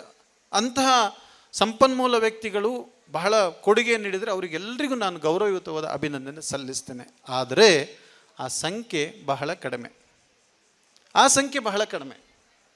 ಇವತ್ತು ಸೋಷಿಯಲ್ ಮೀಡಿಯಾದಲ್ಲಿ ಬಹುತೇಕ ಇರ್ತಕ್ಕಂಥ ವಿಚಾರಗಳು ಇವತ್ತು ಯಾವ ರೀತಿಯಲ್ಲಿ ಆಗುತ್ತಂದರೆ, ಯುವಜನತೆಯನ್ನು ಒಂದು ಸಂಸ್ಕಾರದಿಂದ ವಿಮುಖಗೊಳಿಸಿ ಅವ್ರನ್ನ ಋಣಾತ್ಮಕವಾಗಿ ಕೊಂಡೊಯ್ಯತಕ್ಕಂಥ ವಿಚಾರ ವಿಧಿ ಅನ್ನುವಂಥದ್ದನ್ನ ಇವತ್ತು ಬಹಳ ಅಕಾಡೆಮಿಷಿಯನ್ಸು, ಬಹಳ ತಜ್ಞರು, ಚಿಂತಕರು ಅದರ ಬಗ್ಗೆ ದೀರ್ಘ ಚಿಂತನೆಯನ್ನು ಮಾಡ್ತಾ ಇದ್ದಾರೆ. 49 ಕೋಟಿ 10 ಲಕ್ಷ ಜನ ಇವತ್ತು ಒಟ್ಟು ಭಾರತ ದೇಶದಲ್ಲಿ ಇರ್ತಕ್ಕಂಥ ಸೋಷಿಯಲ್ ಮೀಡಿಯಾ ಯೂಸರ್ಸ್. ಒಂದು ದಿನಕ್ಕೆ ಆ ಸ್ಟ್ಯಾಟಿಸ್ಟಿಕ್ಸ್ ಹೇಳುತ್ತೆ ಎಷ್ಟು ಗಂಟೆ ವಿನಿಯೋಗ ಮಾಡ್ತಾರಂದರೆ ಎವರೇಜು ಆಲ್ಮೋಸ್ಟ್ 3 hours, 2.8 hours ಅಂತ ಹೇಳ್ತಾರೆ. 49 ಕೋಟಿ 10 ಲಕ್ಷ ಜನ ಇಂಟು 2.8 ನೀವು ಗಂಟೆಗಳನ್ನು ಮಾಡಿದರೆ ಒಂದು ದಿನಕ್ಕೆ 112 ಕೋಟಿ ಗಂಟೆಗಳು ವ್ಯಯ ಆಗುತ್ತೆ. ಒಂದು ದಿನಕ್ಕೆ 112 ಕೋಟಿ ವ್ಯಯಗಳು. 112 ಕೋಟಿಯಿಂದ ಡಿವೈಡೆಡ್ ಬೈ 8 ಮಾಡಿ. 8 ಅಂದರೆ ಒಂದು ಮಾನವ ಶ್ರಮ ಅಂದರೆ ಒಂದು ದಿನದಲ್ಲಿ 8 ಗಂಟೆ ದುಡಿಮೆ ಮಾಡಿದರೆ ಒಂದು ಮಾನವ ಶ್ರಮ ಅಂತ ಹೇಳ್ತೇವೆ. 114 ಕೋಟಿ ಒಂದು ದಿನಕ್ಕೆ ವ್ಯಯ ಆಗೋದು. ಡಿವೈಡೆಡ್ ಬೈ 8 ಮಾಡಿದರೆ ನಿಮಗೆ ಆಲ್ಮೋಸ್ಟು 14 ಕೋಟಿ ಮಾನವ ಶ್ರಮಗಳು ಸಿಗುತ್ತೆ. ಒಂದು ದಿನಕ್ಕೆ 14 ಕೋಟಿ ಮಾನವ ಶ್ರಮಗಳು ವ್ಯರ್ಥವಾಗುತ್ತೆ. 14 ಕೋಟಿ ಮಾನವ ಶ್ರಮ ಒಂದು ದಿನ ಕೆಲಸ ಮಾಡಿದ್ದಕ್ಕೆ 500 ರೂಪಾಯಿ ಅಂತ ನೀವು ಕ್ಯಾಲ್ಕುಲೇಷನ್ ಮಾಡಿ. ದೊಡ್ಡ ಸಂಬಳ ಇಟ್ಕೊಳ್ಬೇಡಿ. 500 ರೂಪಾಯಿ ಲೆಕ್ಕಾಚಾರ ಹಾಕಿದ್ರು 14 ಕೋಟಿ ಇಂಟು 500 ರೂಪಾಯಿ 7,000 ಕೋಟಿ ರೂಪಾಯಿ. ಒಂದು ದಿನಕ್ಕೆ ಮಾನವ ಶ್ರಮ ಎಷ್ಟು ವ್ಯರ್ಥ ಆಗ್ತಿದೆ ಅಂದರೆ 7,000 ಕೋಟಿಯ ಮೌಲ್ಯ. 7,000 ಕೋಟಿ ಮೌಲ್ಯ ಇಂಟು 365 ಮಾಡಿದರೆ 25,55,000 ಕೋಟಿ ರೂಪಾಯಿ. ಎಷ್ಟು? 25,55,000 ಕೋಟಿ ರೂಪಾಯಿ ಒಂದು ವರ್ಷಕ್ಕೆ ಮಾನವ ಶ್ರಮದ ಮೌಲ್ಯ ನಷ್ಟವಾಗೋದು. ಬಳಕೆ ಮಾಡಲಿ, ಅದನ್ನೆಲ್ಲಾದರೂ ಬಳಕೆ ಮಾಡೋದು ತಪ್ಪಲ್ಲ, ಒಳ್ಳೆಯದಕ್ಕೆ ಬಳಕೆ ಮಾಡಲಿ. ನಾನು ಹೇಳೋದು ಇಷ್ಟೇ, ಅದನ್ನು ಅರ್ಧ ಕಡಿಮೆ ಮಾಡಿದರೆ, ಕೇವಲ ಅರ್ಧ ಮಾಡಿ ತೊಂದರೆ ಇಲ್ಲ, ಅರ್ಧ ಕಡಿಮೆ ಮಾಡಿದರೆ ದೇಶಕ್ಕೆ 12,77,000 ಕೋಟಿ ರೂಪಾಯಿ 12,77,000 ಕೋಟಿ ರೂಪಾಯಿ ಉಳಿತಾಯ ಆಗುತ್ತೆ. ಇದು ಸಾಧಾರಣ ಸಣ್ಣ ಪುಟ್ಟ ರಾಜ್ಯಗಳ 10 ರಾಜ್ಯಗಳ GDP, ಒಂದು ವರ್ಷ GDP ರೀ. 10 ರಾಜ್ಯಗಳ GDP. ನಾವು ಸೋಷಿಯಲ್ ಮೀಡಿಯಾನ ಕಡಿಮೆ ಮಾಡಬೇಕು, 0.5% ಕಡಿಮೆ ಮಾಡಬೇಕು. ಸೋಷಿಯಲ್ ಮೀಡಿಯಾವೇನಾದರೂ ಒಳ್ಳೆ ವಿಚಾರಕ್ಕೆ ಉಪಯೋಗ ಮಾಡಿದರೆ ಅದ್ಭುತ ಕ್ರಿಯೇಟ್ ಮಾಡ್ಬೋದು ರೀ, ಅದ್ಭುತವನ್ನು ಕ್ರಿಯೇಟ್ ಮಾಡ್ಬೋದು. ಸೊ ಯಾಕೆ ನಾನು ಈ ಸ್ಟ್ಯಾಟಿಸ್ಟಿಕ್ಸ್ ಹೇಳ್ತಾ ಇದ್ದೀನಿ ಅಂದರೆ, ಇದರ ನಂತರ ಅಧ್ಯಯನ ಏನು ಹೇಳುತ್ತಂದರೆ, ಇದರಿಂದ ಆಗಿರ್ತಕ್ಕಂಥ ನಷ್ಟ ನಾನು ಈ ರೀತಿಯಲ್ಲಿ ಮೌಲ್ಯದಲ್ಲಿ ಹೇಳಿದರೆ, ಸಾಮಾಜಿಕ ಜೀವನದಲ್ಲಿ ಆಗಿರ್ತಕ್ಕಂಥ ವ್ಯತ್ಯಯಗಳು ಬಹಳವಾಗಿದೆ. ಇವತ್ತು ಮೇಡಮ್ ಹೇಳಿದರು, ಯುವಜನತೆಯಲ್ಲಿ ಸುಸೈಡ್ ಮಾಡ್ಕೊಳ್ತಕ್ಕಂಥ ಮನೋಭಾವನೆ ಹುಟ್ಟಿದೆ. ಯಾಕಂದರೆ ಆ ನೆಗೆಟಿವಿಟಿಯ ಕಾನ್ಸೆಪ್ಟ್ನಲ್ಲಿ ಅಂತಹ ಕೀಳರಿಮೆ, ಅಂತಹ ಮನೋಭಾವನೆಗಳು ಬರ್ತಕ್ಕಂಥದ್ದು. ಅದಕ್ಕೆ ಪಾಸಿಟಿವಿಟಿ ಮಾಡಬೇಕಂದ್ರೆ ಅವರಲ್ಲಿ ಧೈರ್ಯ ಅಥವಾ ಒಂದು ಸಾಹಸವನ್ನು ನೀಡ್ತಕ್ಕಂಥ ವೇದಿಕೆಯನ್ನು ನಿರ್ಮಾಣ ಮಾಡಬೇಕಾಗತ್ತೆ. ಸಂಸ್ಕೃತಿಗಳು, ಸಂಸ್ಕಾರಗಳು ಹಾಳಾಗ್ತಕ್ಕಂಥದ್ದು ಇವತ್ತು ಎಷ್ಟರ ಮಟ್ಟಿಗೆ ಹೋಗಿದೆ ಅಂದರೆ, ಇವತ್ತಿನ ಲೈಫ್ ರಿಯಲ್ ಲೈಫಲ್ಲಿಲ್ಲ, ರೀಲ್ಸಲ್ಲಿ ಇದೆ. ಅದು ಏನೇ ಇರಲಿ, ಬಟ್ ನಾನು ಹೇಳ್ತಕ್ಕಂಥದ್ದು ಇಷ್ಟೇ ಬಂಧುಗಳೇ, ಇವತ್ತು ನಾವು ಸಜ್ಜನರಾಗಿ ನಾವು ಆತ್ಮಸಾಕ್ಷಿಯಾಗಿ ಚಿಂತನೆ ಮಾಡಬೇಕಾಗಿದೆ. ನಮ್ಮ ಮಕ್ಕಳಿಗಾಗಲಿ ನಮ್ಮ ಸುತ್ತಮುತ್ತಲವರಿಗಾಗಲಿ ಒಳ್ಳೆಯ ವಿಚಾರಧಾರೆಯನ್ನು ಕೊಡ್ತಾ ಇದ್ದೇವೆ ಅಥವಾ ಒಳ್ಳೆಯ ವಿಚಾರಧಾರೆಗಳಿಗೆ ನಾವು ಪ್ರೋತ್ಸಾಹ ನೀಡ್ತಾ ಇದ್ದೇವೆ. ಯಾಕಂದರೆ ಇದೆಲ್ಲಾದರೂ ನಿಷ್ಕ್ರಿಯ ಆಗ್ತಾ ಬಂತಂದರೆ ಇಂತಹ ಯುವಜನತೆಯನ್ನು ದುರ್ಬಳಕೆ ಮಾಡಿಕೊಡ್ತಕ್ಕಂತಹ ಒಂದು ಕೆಟ್ಟ ಸಮಾಜಘಾತಕ ಶಕ್ತಿ ಇದೆ. ಬಹಳ ಬೇಗ ಆ ಯುವಕರನ್ನು ದಾರಿ ತಪ್ಪಿಸ್ತಾರೆ, ಅವರಿಗೆ ಮದ್ಯದ ಆಮಿಷ ಒಡಿಸ್ತಾರೆ, ಅವ್ರನ್ನ ಅವರ ಸ್ವಾರ್ಥಕ್ಕಾಗಿ ಬಳಸ್ತಾರೆ. ಅಂತ ಸ್ವಾರ್ಥಕ್ಕಾಗಿ ಬಳಸಬಾರ್ದಂದರೆ ಅವ್ರನ್ನ ಸರಿಯಾದ ದಾರಿಯಲ್ಲಿ ನಡೆಸ್ಕೊಂಡು ಹೋಗಬೇಕು. ಬಹುಶಃ ಅಂತಹ ಸರಿಯಾದ ದಾರಿಯಲ್ಲಿ ನಡೆಸ್ಕೊಂಡು ಹೋಗಲಿಕ್ಕೆ ಬಹುಶಃ ಪೂಜ್ಯರ ಅನೇಕ ಕಾರ್ಯಕ್ರಮಗಳು, ಗ್ರಾಮಾಭಿವೃದ್ಧಿ ಯೋಜನೆ ಇರ್ಬೋದು, ರೂಟ್ ಸೆಟ್ ಇರ್ಬೋದು, ನಮ್ಮ ಜನಜಾಗೃತಿ ವೇದಿಕೆ ಇರ್ಬೋದು, ಭಜನಾ ಕಮ್ಮಟಗಳಿರ್ಬೋದು, ಅಥವಾ ಇನ್ನು ಇತರೆ ಅನೇಕ ವಿದ್ಯಾಸಂಸ್ಥೆಗಳಿಂದ ಕೊಡ್ತಕ್ಕಂಥ ಮೌಲ್ಯಯುತ ಶಿಕ್ಷಣಗಳಿರ್ಬೋದು, ಈ ಎಲ್ಲ ವಿಚಾರಗಳಿಂದಾಗಿ ಇವತ್ತು ಬಹುಶಃ ನಮ್ಮ ರಾಜ್ಯದ ಕೋಟ್ಯಾಂತರ ಯುವಕರುಗಳು ಒಂದು ರೀತಿಯ ಸರಿದಾರಿಯಲ್ಲಿ ನಡೀಲಿಕ್ಕೆ ಸಹಕಾರವಾಗಿದೆ. ಗ್ರಾಮಾಭಿವೃದ್ಧಿ ಯೋಜನೆ ಅನೇಕ ಕಾರ್ಯಕ್ರಮಗಳ ಬಗ್ಗೆ ಸಂಪತ್ ಸಾಮ್ರಾಜ್ಯ ಸರ್ ಹೇಳಿದರು. ನಾನು ಅದನ್ನು ವಿವರಣೆ ಮಾಡಲಿಕ್ಕೆ ಆಗೋದಿಲ್ಲ. ನಿನ್ನೆ ನನಗೊಂದು ಕೇವಲ 20 ಮಿನಿಟ್ಸಲ್ಲೇ ಯೋಜನೆ ಬಗ್ಗೆ ವಿವರಿಸಲಿಕ್ಕಿತ್ತು ಒಂದು ದೊಡ್ಡ ಕಾನ್ಕ್ಲೇವಲ್ಲಿ. ನಾನು ಯೋಜನೆಯ ಕಾರ್ಯಕ್ರಮಗಳ ಪಟ್ಟಿ ಹೇಳಲಿಕ್ಕೆ ನನಗೆ 20 ನಿಮಿಷ ಬೇಕಾಗಿತ್ತು. ನಾನೊಂದು 2 ಚಿಂತನೆಗಳನ್ನು ಮಾತ್ರ ಅಲ್ಲಿ ಹಂಚಿಕೊಂಡೆ. 40 ವರ್ಷದ ಹಿಂದೆ ಎಂಥ ಕಡು ಬಡತನ ಇತ್ತು ಬೆಳ್ತಂಗಡಿ ತಾಲೂಕಲ್ಲಿ. ಜನರಲ್ಲಿ ಭೂಮಿ ಇತ್ತು, ಆದರೆ ಕೂಲಿ ಕೆಲಸಕ್ಕೆ ಹೋಗ್ತಾ ಇದ್ರು. ಕೇವಲ ಜೀವನ ನಿರ್ವಹಣೆಗಾಗಿ ಮಾತ್ರ ಕೂಲಿ ಕೆಲಸಕ್ಕೆ ಹೋಗ್ತಾ ಇದ್ರು, ಯಾಕಂದರೆ ಬೇರೆ ದಾರಿ ಇಲ್ಲ ಅವರಿಗೆ. ಕೂಲಿ ಕೊಡೋರು ಕೂಡ ಕಡಿಮೆ ಆ ಸಂದರ್ಭದಲ್ಲಿ. ಕೆಲಸ ಮಾಡೋರು ಜಾಸ್ತಿ, ಕೂಲಿ ಕೊಡೋರು ಕಡಿಮೆ. ಕೇವಲ ಅಕ್ಕಿಗಾಗಿಯೂ ಕೂಡ ಕೂಲಿ ಮಾಡ್ತಕ್ಕಂಥ ಪರಿಸ್ಥಿತಿ ಇತ್ತು. ಪೂಜ್ಯರು ಒಂದು ಸಂಕಲ್ಪ ಮಾಡಿದರು, ಇವರ ಒಂದು ಜೀವನವನ್ನು, ಸುತ್ತಲಿನ ಬೆಳ್ತಂಗಡಿ ತಾಲೂಕಿನ ಜನರ ಜೀವನವನ್ನು ನಾವು ಸಮಗ್ರವಾಗಿ ಸಬಲೀಕರಣ ಮಾಡಲಿಕ್ಕೆ ಏನೇನು ಮಾಡಬೇಕು, ಅದಕ್ಕೆ ಕಾರ್ಯಕ್ರಮ ಮಾಡುವ ಮೊದಲು ಒಂದು ಸರ್ವೆಯನ್ನು ಮಾಡಿದರು. ಸರ್ವೆ ಮಾಡಿದ ನಂತರ ಆ ಜನರಲ್ಲಿರ್ತಕ್ಕಂಥ ಒಂದು ಆರ್ಥಿಕ ಜೀವನದ ಸ್ಥಿತಿಮಟ್ಟವನ್ನು ಅವರು ಅರ್ಥ ಮಾಡಿಕೊಂಡ್ರು. ಅದಕ್ಕೋಸ್ಕರ ನಂತರ ಬಹಳ ಅದ್ಭುತವಾದ ಕಾರ್ಯಕ್ರಮಗಳನ್ನ ಒಂದೊಂದಾದ್ಮೇಲೆ ಒಂದು, ಪ್ರಾರಂಭದಲ್ಲಿ ಅವರಿಗೆ ಜೀವನ ಮಟ್ಟವನ್ನು ಸುಧಾರಿಸ್ಲಿಕ್ಕೆ ಏನು ಮಾಡಬೇಕು, ಕ್ಷೇತ್ರದಿಂದ ಕಿಟ್ ಹೋಯಿತು, ಬಟ್ಟೆ ಪಾತ್ರೆ, ಮಕ್ಕಳಿಗೆ ಬಟ್ಟೆ ಇರ್ಬೋದು, ಬೇರೆ ಬೇರೆ ಅನೇಕ ಪರಿಕರಗಳು ಹೋಯಿತು. ನಂತರ ಅವರ ಭೂಮಿಯಲ್ಲಿ ಅವರು ಹಾಳು ಬಿಟ್ಟಿರ್ತಕ್ಕಂಥ 1-2 ಎಕರೆ ಭೂಮಿಯನ್ನು ನೀವು ಹೇಗೆ ಅದನ್ನು ಕೃಷಿ ಮಾಡ್ಬೋದು, ನಿಮ್ಮಲ್ಲೂ ಸ್ವಾಭಿಮಾನದ ಬದುಕನ್ನು ನೀವು ಹೇಗೆ ನಿರ್ಮಾಣ ಮಾಡ್ಬೋದು, ಕೃಷಿ ಅಧಿಕಾರಿಗಳನ್ನ ಕಳಿಸಿದ್ರು, ಪುನಃ ಸರ್ವೆ ಮಾಡಿಸಿದ್ರು. ಅವನಲ್ಲಿ ಎಷ್ಟು ಭೂಮಿ ಇದೆ, ನೀರಿದೆಯಾ, ಅವ್ರಲ್ಲಿ ಎಷ್ಟು ಜನ ಕೆಲಸ ಮಾಡೋರಿದ್ದಾರೆ ನೋಡಿ. ಬಹಳ ಆಶ್ಚರ್ಯ, ನಿನ್ನೆ ಕೇಳಿದಾಗ ಎಲ್ರಿಗೂ ಆಶ್ಚರ್ಯ ಆಯಿತು. 40 ವರ್ಷದ ಹಿಂದೆ ಪೂಜ್ಯರು ಅಮ್ಮನವರು ಏನು ಕ್ಯಾಲ್ಕುಲೇಷನ್ ಮಾಡ್ತಿದ್ರಂದರೆ, ರಾಮಣ್ಣನ ಮನೇಲಿ ಎಷ್ಟು ಭೂಮಿ ಇದೆ, ಸೋಮಣ್ಣನ ಮನೇಲಿ ಎಷ್ಟು ಭೂಮಿ ಇದೆ, ಆ ಭೂಮಿಲಿ ಏನು ಬೆಳಿಬೋದು, ಭೂಮಿ ಬೆಳಿಲಿಕ್ಕೆ ಅವ್ರಿಗೆ ಏನೇನು ಬೇಕು, ಯಾವ ಗಿಡಗಳು ಬೇಕು, ಅವ್ರ ಹತ್ರ ಹಾರೆ ಇಲ್ಲ, ಪಿಕಾಸು ಇಲ್ಲ, ಬುಟ್ಟಿ ಇಲ್ಲ, ಎಷ್ಟು ಬುಟ್ಟಿಗಳು ಬೇಕಾಗುತ್ತೆ. ಯಾರ ಮನೆದು? 18,000 ಬಡ ರೈತರ ಮನೆದು. ಇವರು ಸರ್ವೆ ಫಾರ್ಮ್ ತಗೊಂಡು ಇವರಿಬ್ಬರು ಮಾಡ್ಕೊಳ್ಳೋದು. ಪ್ರತಿ ಮನೆಯಲ್ಲೂ ಕ್ಯಾಲ್ಕುಲೇಷನ್ ಹಾಕ್ತಾರೆ. ಇವತ್ತು ನಮ್ಮ ತೋಟದಲ್ಲಿ ಏನು ಹಾಕ್ಬೋದು, ಖಾಲಿ ಜಾಗದಲ್ಲಿ ಯಾವ ಗಿಡ ಹಾಕ್ಬೋದು, ಎಷ್ಟು ಹಾಕ್ಬೋದು, ಯಾರನ್ನ ಆಳು ಕರೆಯೋದು, ಏನೇನು ಐಟಮ್ ಬೇಕಂತ. ಆದರೆ ಇವರಿಬ್ಬರು 18,000 ಪ್ರಗತಿ ಬಂಧು ರೈತರ ಸರ್ವೆ ಫಾರ್ಮ್ ಇಟ್ಕೊಂಡು ಅವ್ರಲ್ಲಿ ಎಷ್ಟು ಜಾಗ ಇದೆ, ಎಷ್ಟು ಕೊಡಬೇಕು, ಆಯಿತು ಒಪ್ಪಿದ್ರು ಅವರು ಪ್ರಗತಿ ಬಂಧು ರೈತರು, ನಾವು ಮಾಡ್ತೇವೆ. ಆದರೆ ನಾವು ಇಡೀ ನಮ್ಮ ಕುಟುಂಬ ನಮ್ಮ ಕೂಲಿ ಮೇಲೆ ನಿಂತಿದೆ. ನಾನು 3 ದಿನ ಮನೆ ಕೆಲಸ ಮಾಡಿದ್ರೆ ನಮ್ಮ ಮಕ್ಕಳನ್ನು ಕುಟುಂಬ ನೋಡೋದು ಹೇಗೆ? ಪೂಜ್ಯರು ಅದಕ್ಕೂ ಆಶೀರ್ವಾದ ಮಾಡಿದರು. ನಿಮ್ಮ ಭೂಮಿಯಲ್ಲೇ ನೀವು ಕೆಲಸ ಮಾಡಿ, ಅದಕ್ಕೆ ಬೇಕಾದ ಪರಿಕರ ಕೊಡ್ತೇವೆ, ಹಾರೆ ಪಿಕಾಸ್ ಎಲ್ಲ ಕೊಡ್ತೇವೆ, ಗಿಡಗಳನ್ನು ಕೊಡ್ತೇವೆ, ಮಾರ್ಗದರ್ಶನ ಕೊಡ್ತೇವೆ. ನೀವು ನಿಮ್ಮ ಭೂಮಿಯಲ್ಲಿ ಮಾಡಿದ ಕೆಲಸಕ್ಕೆ ಅನುಗುಣವಾಗಿ ನಿಮ್ಮ ಕುಟುಂಬನ ಸಾಕ್ಲಿಕ್ಕೆ ಬೇಕಾಗಿರ್ತಕ್ಕಂಥ ಎಲ್ಲ ದವಸ ಧಾನ್ಯಗಳನ್ನು ಕೊಡ್ತೇವೆ. ಧರ್ಮಸ್ಥಳದಿಂದ 100 ಲೋಡ್ ದವಸ ಧಾನ್ಯಗಳು ಹೋಯ್ತು. ಯಾಕೆ? ಅವ್ರ ಮನೆ ಭೂಮಿ, ಅವ್ರದ್ದೇ ಕೆಲಸ, ಅವ್ರದ್ದೇ ಗಿಡ ನೆಡೋದು, ಪ್ಲಸ್ ಅವರ ಕುಟುಂಬ ನಿರ್ವಹಣೆಗೆ ದವಸ ಧಾನ್ಯಗಳು. 100 ಗಿಡ ನೆಟ್ಟರೆ 20 kg ಅಕ್ಕಿ, 10 ಅಡಿ ಬಾವಿ ತೆಗೆದ್ರೆ ಇಷ್ಟು kg ಅಕ್ಕಿ, ಎಲ್ಲ ಕ್ಯಾಲ್ಕುಲೇಷನ್. ಒಂದು ಕಡೆ ಪ್ರೇರಣೆ ಕೊಡಬೇಕು, ಸುಮ್ಮನೆ ಕೊಡಬಾರ್ದು ದವಸ ಧಾನ್ಯ. ಅವನ ಮನೆ ಕೆಲಸ ಮಾಡಬೇಕು, ಅವನ ಕೃಷಿ ಅಭಿವೃದ್ಧಿ ಆಗಬೇಕು, ಅವನ ಕುಟುಂಬ ನಿರ್ವಹಣೆ ಆಗಬೇಕು. ಕೆಲವು ತಿಂಗಳಲ್ಲಿ ಫಾರ್ಮುಲಾ ಹಾಕಿ ಕೊಟ್ಟರು. 30% ನಿರಂತರ ಆದಾಯ ಬರ್ತಕ್ಕಂಥ ಕೃಷಿ ಮಾಡಿ, ಮತ್ತು 70% 60% ದೀರ್ಘಕಾಲಿಕ ಮಾಡಿ. ಪ್ರಥಮ ಬಾರಿಗೆ ಒಬ್ಬ ಕೂಲಿ ಮಾಡ್ತಿರ್ತಕ್ಕಂಥ ಒಬ್ಬ ಸಾಮಾನ್ಯ, ಏನೂ ದುಡ್ಡು ಕಾಣದೇ ಇರ್ತಕ್ಕಂಥ ಸಾಮಾನ್ಯ ಕೆಲವೇ ತಿಂಗಳುಗಳಲ್ಲಿ ಸ್ವಾಭಿಮಾನದಿಂದ ತಾನೇ ಕಷ್ಟಪಟ್ಟು ಬೆಳೆದ ವಸ್ತುವಿಂದ ದುಡ್ಡು ಗಳಿಸ್ಲಿಕ್ಕೆ ಪ್ರಾರಂಭ ಮಾಡಿದ. ಅದರ ನಂತರ ಉಳಿದದ್ದೆಲ್ಲ ಇತಿಹಾಸ ನಿಮ್ಗೆ ಹೇಳಬೇಕಾಗಿಲ್ಲ. ಪ್ರಗತಿ ಬಂಧನ ಗುಂಪಿನಿಂದ ಆಗಿರ್ತಕ್ಕಂಥ ಸಮೃದ್ಧಿಗಳು ಬೇರೆ ಬೇರೆ ತಾಲೂಕುಗಳಿಗೆ ಹೋಯಿತು. ಅಮ್ಮನವರು ಮಹಿಳಾ ಸ್ವಸಹಾಯ ಸಂಘದ ಬಗ್ಗೆ ಪರಿಕಲ್ಪನೆ ಮಾಡಿದರು. ಇವತ್ತು ರಾಜ್ಯಾದ್ಯಂತ ಹಬ್ಬಿದೆ. ನಾನು 5 ನಿಮಿಷದಲ್ಲಿ ಮುಗಿಸ್ತೇನೆ. ನಾನು ಕೆಲವು ಹೊರಗಡೆಯ ಸಂಸ್ಥೆಗಳಲ್ಲಿ ಮಾತನಾಡುವಾಗ ಗ್ರಾಮಾಭಿವೃದ್ಧಿ ಯೋಜನೆ ಬಗ್ಗೆ ಹೇಳಿದರೆ ಅವ್ರಿಗೆ ನಂಬಲಿಕ್ಕಾಗಲ್ಲ. ಯಾಕಂದರೆ ಬೇರೆ ಎಲ್ಲೂ ಉದಾಹರಣೆ ಇಲ್ಲ, ಇಡೀ ದೇಶದಲ್ಲಿ ಎಲ್ಲೂ ಉದಾಹರಣೆ ಇಲ್ಲ. ನಾನು ನಂತರ ಅವರಿಗೆ ಪ್ರಾರಂಭದಲ್ಲಿ 1-2 ಮೀಟಿಂಗ್ ಆದಮೇಲೆ ನಂತರ ನನಗೆ ಗೊತ್ತಾಯಿತು, ನನ್ನ ಬ್ಯಾಕ್ಗ್ರೌಂಡನ್ನು ಹೇಳಿ ಇವ್ರಿಗೆ ಹೇಳಬೇಕು ಅಂತ. ಯಾಕಂದರೆ ನಮ್ಮಲ್ಲಿ ಎಲ್ಲ ಆರ್ಥಿಕತೆಗೆ ಸಂಬಂಧಪಟ್ಟಿರೋ ವಿಚಾರಗಳಾಗಿರೋದ್ರಿಂದ ನನ್ನ ಬ್ಯಾಕ್ಗ್ರೌಂಡ್ ಹೇಳೋದು ಸೂಕ್ತ ಅಂತ ಆಯಿತು. ನನ್ನ ಬ್ಯಾಕ್ಗ್ರೌಂಡ್ ಹೇಳಿದ ಮೇಲೆ ಇವತ್ತು ಬಹಳ ಅಧಿಕೃತವಾಗಿ ನಾನು ಗ್ರಾಮಾಭಿವೃದ್ಧಿ ಯೋಜನೆ ಬಗ್ಗೆ ಮಾತಾಡ್ಬೋದು. ನಿಮಗೂ ಗೊತ್ತಿರ್ಬೋದು, 13 ವರ್ಷಗಳ ಕಾಲ ಬ್ಯಾಂಕಿನಲ್ಲಿ ಸೀನಿಯರ್ ಆಫೀಸರ್ ಆಗಿ ಕೆಲಸ ಮಾಡಿರ್ತಕ್ಕಂಥದ್ದು. ನಮ್ಮ ತುಳುನಾಡಿನ ಹೆಮ್ಮೆಯ ಬ್ಯಾಂಕ್ ವಿಜಯ ಬ್ಯಾಂಕ್ನಲ್ಲಿ ನಾನು ಕೆಲಸ ಮಾಡಿ ಹೆಡ್ ಆಫೀಸ್, ರೀಜನಲ್ ಆಫೀಸ್, ಬ್ರಾಂಚಲ್ಲಿ ಮ್ಯಾನೇಜರ್ ಆಗಿ ಬೇರೆ ಬೇರೆ ಹುದ್ದೆಯಲ್ಲಿ ಕೆಲಸ ಮಾಡಿರ್ತಕ್ಕಂಥದ್ದು. ಸೊ ಈ ಒಂದು ಬ್ಯಾಕ್ಗ್ರೌಂಡ್ನಲ್ಲಿ ನಾನು ಆರ್ಥಿಕತೆಯ ಬಗ್ಗೆ ಮಾತಾಡ್ತೇನೆ.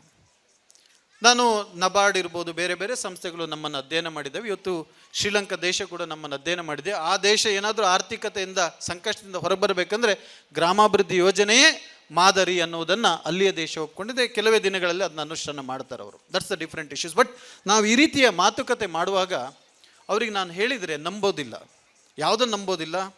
ಇವತ್ತು ಬ್ಯಾಂಕ್ಗಳು ಸಾವಿರಾರು ಕೋಟಿ ರೂಪಾಯಿಯನ್ನು ಕೇವಲ ಪೂಜ್ಯರ ಒಂದು ಧೀಮಂತ ತ್ಯಾಗ, ಒಂದು ಭರವಸೆ, ಒಂದು ಮಾತು ಬ್ಯಾಂಕ್ನವರಿಗೆ, ಬಡವರಿಗೆ ನೀವು ಸಾಲ ಕೊಡಿ, ಅವ್ರನ್ನ ನಾನು ನಂಬಿದ್ದೇನೆ, ಅವ್ರಲ್ಲಿ ಪ್ರಾಮಾಣಿಕತೆ ಇದೆ, ಕಷ್ಟಪಟ್ಟು ಅವ್ರು ದುಡಿತಾರೆ, ಸದ್ವಿನಿಯೋಗ ಮಾಡ್ತಾರೆ, ಯಾವುದೇ ತೊಂದರೆ ಇಲ್ಲದೆ ನಿಮಗೆ ಬಡ್ಡಿ ಸಮೇತ ವಾಪಸ್ ಕೊಡ್ತಾರೆ, ನಾನು ನಿಮಗೆ ಭರವಸೆ ಕೊಡ್ತೀನಿ ಅನ್ನೋ ಒಂದು ಮಾತು ಇವತ್ತು ನೇರವಾಗಿ ಬ್ಯಾಂಕ್ಗಳಿಂದ ಬಡವರ ಮನೆ ಬಾಗಿಲಿಗೆ ಎಷ್ಟು ಸಾಲ ಸೌಲಭ್ಯ ದೊರಕಿದೆ ಅಂದರೆ 1,40,40,000 ಕೋಟಿ ರೂಪಾಯಿ.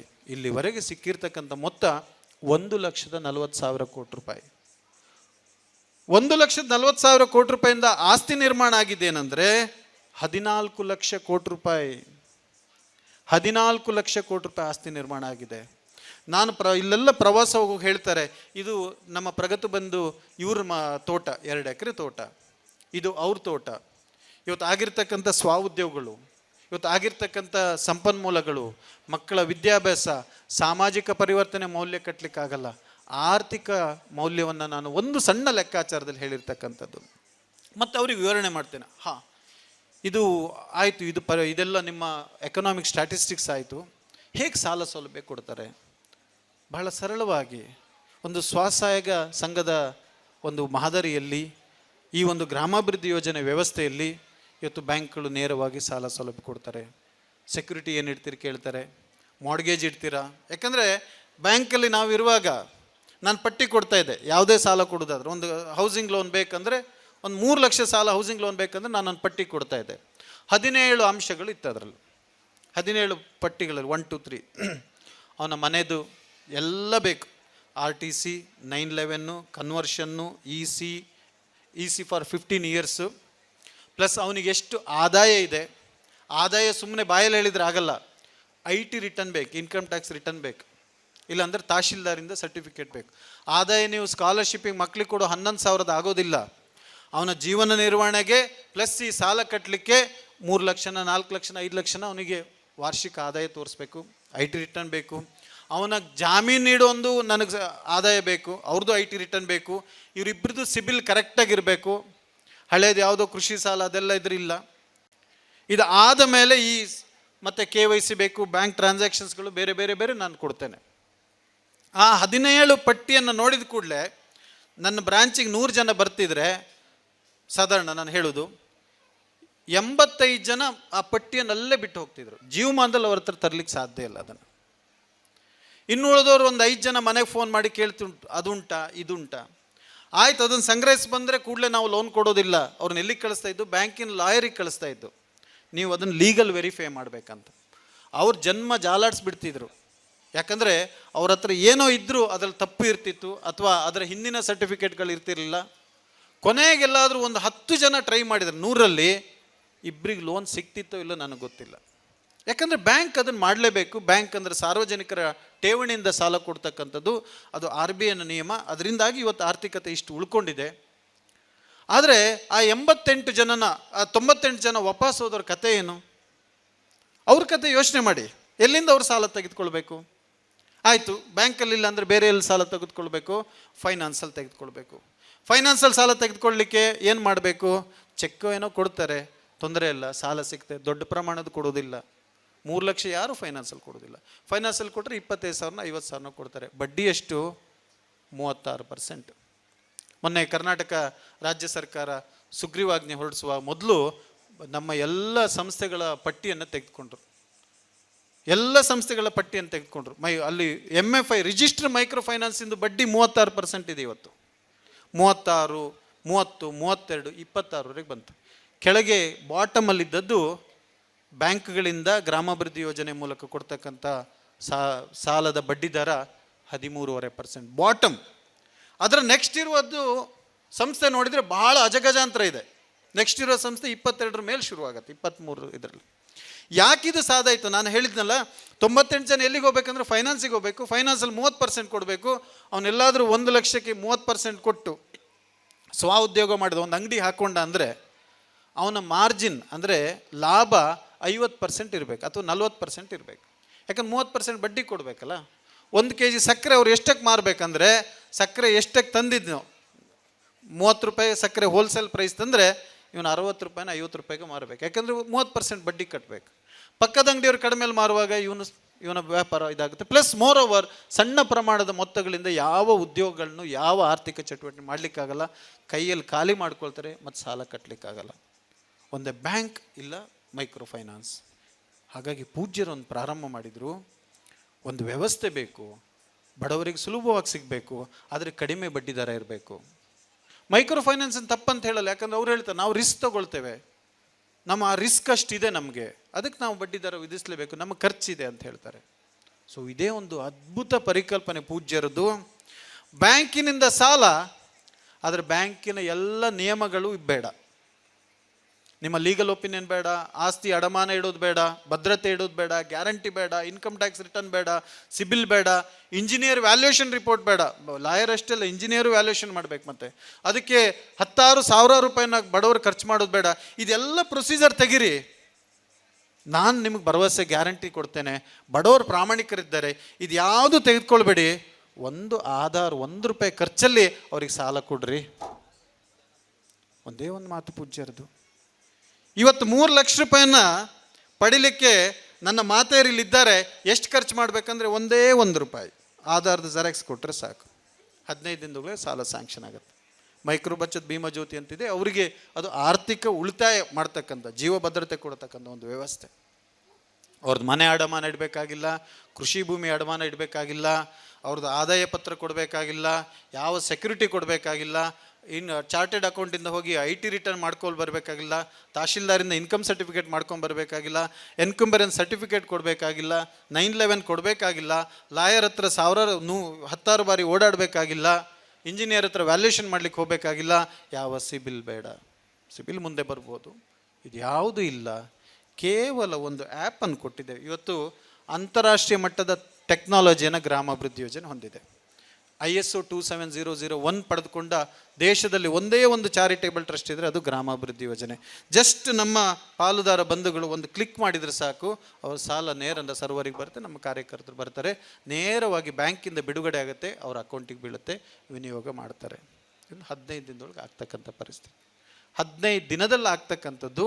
15 ಓಡಾಟ ಮಾಡಿದರೂ ಆಗದೆ ಇರತಕ್ಕಂಥ. ನಾನು ಮ್ಯಾನೇಜರ್ ಆಗಿರುವಾಗ ನೋಡಿದ್ದೆ, ನನ್ನ ಹಿಂದಿನ ಮ್ಯಾನೇಜರು ಅವರಿಗೆ ಕೊಟ್ಟಿರ್ತಕ್ಕಂಥ ಪಟ್ಟಿ 3 ವರ್ಷದ ನಂತರ ಬರ್ತಾರೆ, ಎಲ್ಲ ಸರಿ ಮಾಡಿಕೊಂಡು.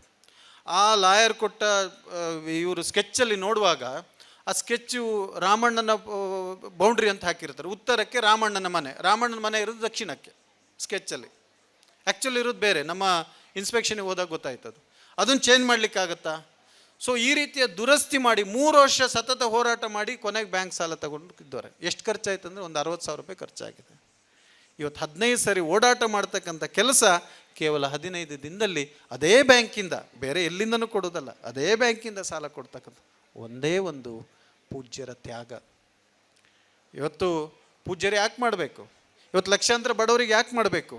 ಪ್ಲಸ್ ಬಹಳ ಮುಖ್ಯವಾದದ್ದು ಇನ್ನೊಂದು ಕೇಳ್ಕೊಳ್ಳಿ ನೀವು, ಇವತ್ತು ಪೂಜ್ಯರ ಎಲ್ಲ ಸಂಸ್ಥೆಗಳು, ಗ್ರಾಮಾಭಿವೃದ್ಧಿ ಯೋಜನೆ ಅಷ್ಟೇ ಅಲ್ಲ, ಅದು ನಮ್ಮ SDM ಮೆಡಿಕಲ್ ಟ್ರಸ್ಟ್ ಇರ್ಬೋದು, SDM ಧರ್ಮೋತ್ಥಾನ ಟ್ರಸ್ಟ್ ಇರ್ಬೋದು, SDM ಶಾಂತಿವನ ಟ್ರಸ್ಟ್ ಇರ್ಬೋದು, ಇವತ್ತು ಎಲ್ಲ ಸಂಸ್ಥೆಗಳನ್ನು ಪೂಜ್ಯರು ಸ್ಥಾಪನೆ ಮಾಡಿರ್ತಕ್ಕಂಥದ್ದು ಚಾರಿಟೇಬಲ್ ಟ್ರಸ್ಟ್ನ ಅಡಿಯಲ್ಲಿ ಅಥವಾ ಸೊಸೈಟಿ ಅಡಿಯಲ್ಲಿ.